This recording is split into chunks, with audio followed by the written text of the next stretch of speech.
Hello and welcome dear students. ये हमारा KVS NVS tier 2 exam के रिज़ल्ट को लेके एक नया अपडेट आया है।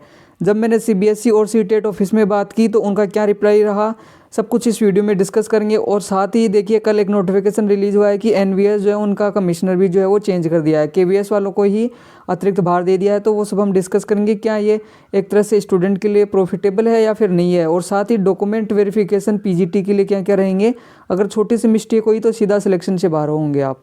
तो सबसे पहले मैं आप लोगों को ले चलता हूँ उस रिप्लाई पे। तो जब CBSE और CTET वालों से मेरी बात हुई तो मैंने कहा, सर पहले तो आप 12th बोर्ड को लेके कर रहे थे, फिर 10th बोर्ड को लेके कर रहे थे, अभी 10th बोर्ड का रिज़ल्ट आए हुए भी 4-5 दिन हो गए हैं, अभी रिज़ल्ट क्यों नहीं आ रहा। तो वो पहले तो मुझे बता रहे थे कि 10th सप्लीमेंट्री का जो एग्ज़ाम है उसमें हम बिजी हैं। और कल मेरी जब बात हुई तो वो बोल रहे हैं कि आपका जो है 1 वीक के अंदर रिज़ल्ट आ जाएगा। तो देखिए, आप लोग जो है रिज़ल्ट का वेट मत करिए, अपने डॉक्यूमेंट और इंटरव्यू के लिए जो है वो प्रिपरेशन करते रहिए। ये रहा वो ऑफिशियल नोटिफिकेशन, यहाँ से चेक करेंगे आप। कल की डेट 22 जुलाई को जो है वो जारी हुआ था, इसमें दे रखा है। देखिए, यहाँ से आप रीड आउट कर लीजिएगा इस वाले के अंदर। इसमें मैं बता देता हूँ कि है क्या। जो राजेश लखानी थे NVS के कमिश्नर, उनको रिमूव करके ये जो विकास गुप्ता है कमिश्नर ऑफ KVS, इनको जो है वो NVS का भी भार दे दिया है।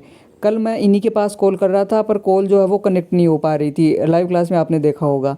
तो ये एक तरह से स्टूडेंट्स के लिए देखिए गुड न्यूज़ है कि बैड न्यूज़ है, ये तो आप लोगों के सजेशन में इस पर जानना चाहूँगा। क्योंकि जैसा कि हम लोगों ने देखा है, ये जब भी चेंजेज होते हैं सरकार में, अभी है रिसेंटली, तो एक तरह से ये स्टूडेंट्स के लिए कहीं ना कहीं बैड न्यूज़ ही समझी जाती है। जैसे कि अभी दिल्ली प्रोटेस्ट में कमिश्नर चेंज हुए, उसके बाद में सोनम सर को जो है वो वहाँ से डिटेन कर लिया गया और वो ब्रूटली जो है वो लाठीचार्ज किया गया। तो मैं तो उम्मीद करूँगा कि ये अच्छी खबर हो स्टूडेंट के लिए, ये गुड न्यूज़ हो। ओके, कंप्लीट प्रोसेस बताने वाला हूँ कि उस दिन होने क्या वाला है। आपको एक यहाँ से बायोडाटा फॉर्म मिलेगा, उसमें आपको कंप्लीट आपकी डिटेल्स कैपिटल लेटर्स में फिल करनी है और एक्यूरेट फिल करनी है। मैं आपको प्रोवाइड करवा दूंगा एक सैम्पल, आप लोग जो है वो घर पे उसको प्रिंट आउट निकाल के भर भर के चेक कर लेना। देखिए, उसमें अपनी डिटेल्स, रोल नंबर वगैरह सब, फादर्स नेम, कौन सी कैटेगरी है, सब कुछ जो है उसमें फिल करनी है। 5 से 10 आपको जो है वो रिसेंट पासपोर्ट साइज़ फ़ोटो लेके जानी है। यहाँ पे जो पासपोर्ट साइज़ फ़ोटो आपको आप चिपकाएंगे, उसमें सिग्नेचर कैसे करने होंगे, वही सिग्नेचर जो आपने एप्लीकेशन में किए थे। फ़ोटो यहाँ पे चिपकानी है और आधे सिग्नेचर बाहर, आधे सिग्नेचर फ़ोटो पे, ऐसे होने चाहिए आपके सिग्नेचर। ठीक है, होगा क्या, ये बायोडाटा फॉर्म आपको फिल करके देना होगा। पैनल डॉक्यूमेंट वेरीफाई करेंगे और फिर आपको जो है वो एलिजिबिलिटी का जो है वो एक स्टाम्प लगा दिया जाएगा। अब हम नेक्स्ट बात करते हैं कि एक्चुअल में हमारे पास में एजुकेशन क्वालिफिकेशन क्या क्या चाहिए PGT के लिए। तो देखिएगा, यहाँ से आप लोगों के पास में एक तो पोस्ट ग्रेजुएट डिग्री होनी चाहिए, यानी कि आपकी PG की जो है मार्कशीट और डिग्री होनी चाहिए। साथ ही UG की मार्कशीट और डिग्री होनी चाहिए। साथ में BEd का सर्टिफिकेट कंपलसरी है। अगर BEd नहीं है आपके पास में, अपीयरिंग में है, तो आप एलिजिबल बिल्कुल नहीं है। ठीक है।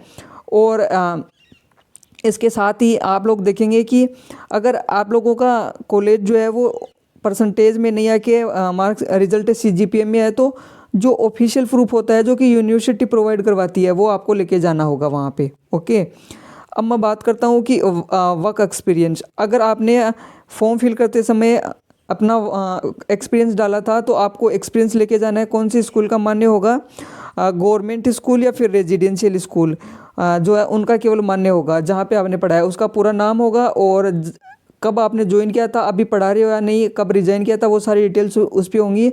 और वहाँ के जो प्रिंसिपल होंगे उसके सिग्नेचर होंगे उस पर। ओके, और लेके ही जाना है अगर एक्सपीरियंस फिल किया था तो। उसके बाद में देखिएगा यहाँ से, और देखिए डॉक्यूमेंट, देखिए मैं बताता हूँ कि उसके अलावा आपको कौन से डॉक्यूमेंट वहाँ पे लेके जाने हैं। मास्टर चेकलिस्ट चेक कर लेते हैं। पासपोर्ट साइज़ रिसेंट फ़ोटो लेके जानी है आपको। ठीक है, कितनी लेके जानी है, कम से कम 10 होनी चाहिए। साथ में अपना ID प्रूफ, आधार कार्ड या पैन कार्ड या फिर वोटर ID, मोस्टली जो है आधार कार्ड ही वहाँ पे मान्य होगा। आधार कार्ड में फ़ोटो अपडेट करवा लेना, अभी तो हो जाएगी। 10th क्लास की जो है वो DOB के लिए, डेट ऑफ बर्थ के लिए, सर्टिफिकेट के लिए 10th क्लास की मार्कशीट चाहिए, और उसके साथ जो सर्टिफिकेट आता है वो भी लेके जाना है। कैटेगरी सर्टिफिकेट मैं आपको अभी दिखा दूंगा। वैसे तो मैंने टेलीग्राम पे डाल रखा है, पर आप लोग ज्वाइन नहीं करते, तो मैं आप लोगों को अभी दिखा देता हूँ वीडियो के अंदर। ये वाले फॉर्मेट चाहिए आपको। देखिए, ये रहे वो फॉर्मेट जो कि बोर्ड और सेंट्रल गवर्नमेंट के फॉर्मेट होते हैं। इसी फॉर्मेट में आप लोगों को अपने कैटेगरी वाइज सर्टिफिकेट बनाने हैं। ये देखिए, अदर बैकवर्ड क्लास के लिए रहा, और साथ में ये रहा एक OBC वाला साथ में ये अपने पास में देखिए शेड्यूल्ड कास्ट और scheduled tribe candidates, SC ST candidates के लिए रहा। इसी फॉर्मेट में आप लोगों को बनवाने हैं, ठीक है। और यहाँ पे आप लोग आगे देखेंगे तो इसके अंदर EWS के लिए है और एक्स सर्विसमैन के लिए, ये KVS के लिए है, ठीक है। यहाँ से आप लोग चेक करिएगा, ये रहा SC ST कैंडिडेट्स के लिए फॉर्मेट जो कि बोर्ड और सेंटर का प्रोवाइड करवाया हुआ है। और उसके बाद में यहाँ से आप लोग देखेंगे ये अदर बैकवर्ड क्लास OBC के लिए है। और साथ में आगे मैं दिखा देता हूँ और थोड़ा सा, यहाँ से EWS और ये एक्स सर्विसमैन वगैरह के लिए है। सारे फॉर्मेट जो है मैंने ऑलरेडी टेलीग्राम पे जो है प्रोवाइड करवा रखे हैं, तो आप लोग याद करके टेलीग्राम चैनल जो है वो ज्वाइन कर लीजिएगा, ठीक है। अगर आप लोगों को ये वाले फॉर्मेट वहाँ से मिल जाएंगे, इसी फॉर्मेट में बनाने हैं, ओके। एक यहाँ पे एक इम्पोर्टेंट करने वाली बात है NOC। अगर आप EMRS या कोई गवर्नमेंट एम्प्लॉय हो तो वहाँ से आपको NOC, नो ऑब्जेक्शन सर्टिफिकेट जो है वो बनवा के लेके जाना है। अगर ये नहीं लेके गए तो भी आप बाहर हो सकते हो। इसमें सीटेट की कोई अनिवार्यता नहीं है, तो सीटेट अगर आपके पास में नहीं है तो भी कोई नहीं चलेगा, क्योंकि PGT के लिए सीटेट नहीं चाहिए होता है। तो ये वाली जो चेकलिस्ट है, एक बार आप लोग जो जाते टाइम इसको अच्छे से जो है वो चेक कर लीजिएगा। 2 सेट जो है आपको लेके जाने हैं फ़ोटोकॉपी के, और 1 सेट जो है वो ओरिजिनल लेके जाना है। ऐसे कुल मिला के आपको 3 सेट जो है वो लेके जाने हैं डॉक्यूमेंट के, ठीक है। और देखिए आगे मैं बात कर लेता हूँ कि कुछ और बातें जो हमें ध्यान रखनी है। देखिएगा, वहाँ से आपको कंप्यूटर नॉलेज जो है उस पर पूछा जाएगा कि आपको कंप्यूटर का नॉलेज है या नहीं, बेसिक नॉलेज। तो वो बेसिक नॉलेज अगर आपके पास में है तो आप वहाँ से फिल कर दीजिएगा। और साथ ही आपको NOC तो लेके जानी ही जानी है, ठीक है। और ये जो देखिए सर्टिफिकेट जो है, जो भी PWT जो भी कैटेगरी है, वो सरकार द्वारा तय किए गए फॉर्मेट में, यानी जो बोर्ड प्रोवाइड करवा रहा है उसी फॉर्मेट में होने चाहिए। स्टेट का बिल्कुल नहीं चलेगा। बार बार यही डाउट आ रहा था स्टूडेंट्स का कि स्टेट का चलेगा क्या, स्टेट का बिल्कुल नहीं चलेगा, ठीक है।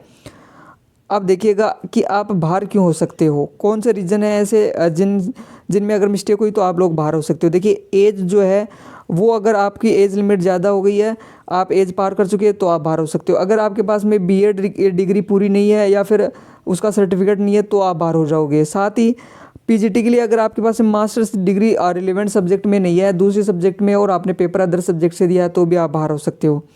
अगर आपके पास में कैटेगरी का सर्टिफिकेट इनवैलिड फॉर्मेट में है, ध्यान से देखिएगा, अगर इनवैलिड फॉर्मेट में है तो भी आप लोगों को बाहर कर दिया जाएगा।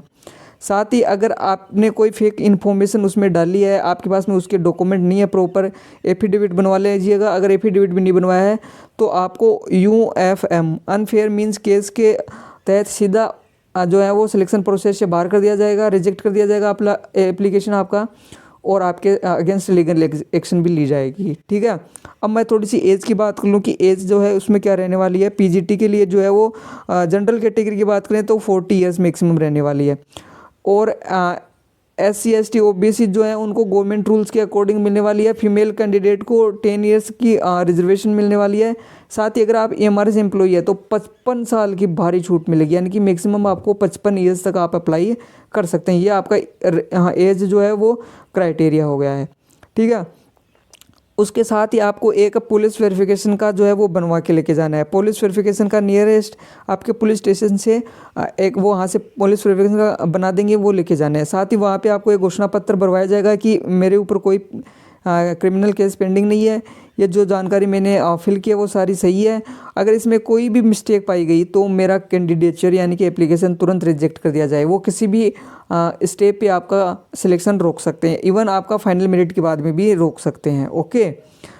अभी देखिएगा, आप लोगों को घर से निकलते समय एक बार ये चेक कर लेना कि ओरिजिनल डॉक्यूमेंट जो है वो है कि नहीं है। एक ओरिजिनल डॉक्यूमेंट का सेट और 2 जो है फ़ोटोकॉपी के सेट होने चाहिए। देखिए सेल्फ अटेस्टेड होने चाहिए, यानी खुद के सिग्नेचर वही जो एप्लीकेशन में किए थे। साथ ही फॉर्मेट जो है वो गवर्नमेंट ने और बोर्ड ने जो प्रोवाइड करवाए वो सेंट्रल गवर्नमेंट ने, ध्यान दीजिएगा, सेंट्रल गवर्नमेंट के फॉर्मेट में होने चाहिए। टाइम से पहले पहुँचना है और अपना प्रोफेशनल कपड़े पहन के जाना, थोड़ा अपने हेयर स्टाइल थोड़ी ठीक करके, okay. So thank you so much for watching. ऐसे ही इन्फॉर्मेटिव वीडियोज़ के लिए आप लोग जो है चैनल को सब्सक्राइब करिए और हमें बताइएगा क्या फिर से मैं आज एक लाइव सेशन लेके आऊँ जिसमें मैं उनसे वापस से बात करूँ, उनका क्या रिप्लाई रहता है।